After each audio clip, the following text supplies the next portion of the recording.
Ayub pasal 24. Tindakan Allah terhadap kejahatan. Mengapa Yang Maha Kuasa tidak menetapkan masa penghukuman dan mereka yang mengenal Dia tidak melihat hari pengendaliannya? Ada orang yang menggeser batas tanah, yang merampas kawanan ternak lalu menggembalkannya keledai milik yatim piatu.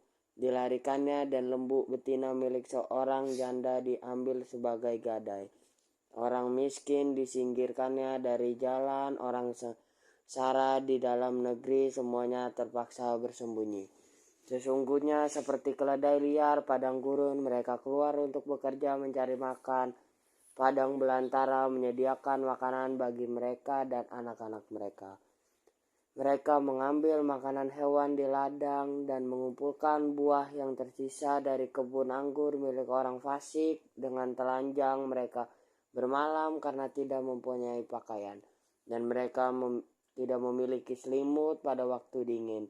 Karena hujan lebat di pegunungan mereka basah kuyup, dan karena tidak ada tempat berlindung mereka merapatkan badannya pada gunung batu.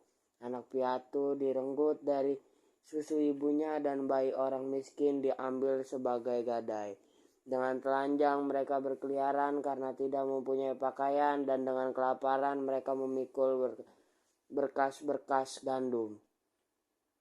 Mereka membuat minyak di antara dua petak kebun, mereka menginjak-injak tempat pengirikan sementara mereka kehausan. Dan dalam kota terdengar rintihan orang-orang yang sekarat dan jeritan orang-orang yang menderita luka. Tetapi Allah tidak mengindahkan doa mereka. Ada juga orang yang memberontak terhadap terang, yang tidak mengenal jalannya dan tidak tetap tinggal pada lintasannya.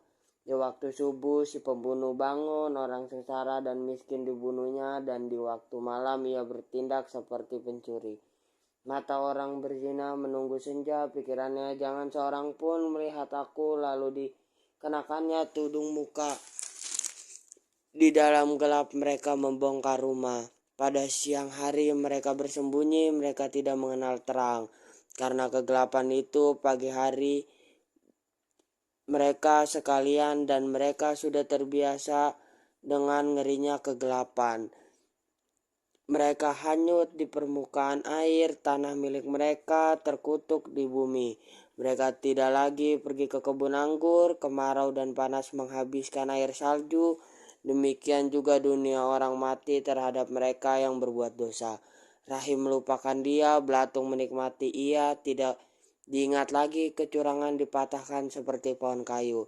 Ia merampasi perempuan mandul yang tidak beranak dan tidak berbuat baik terhadap seorang janda.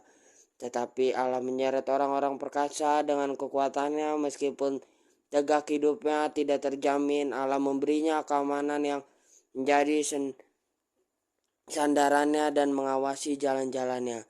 Hanya sebentar mereka meninggikan diri, lalu tidak ada lagi, mereka luruh lalu kisut seperti segala sesuatu. Mereka dikeras seperti hulu tangkai gandum.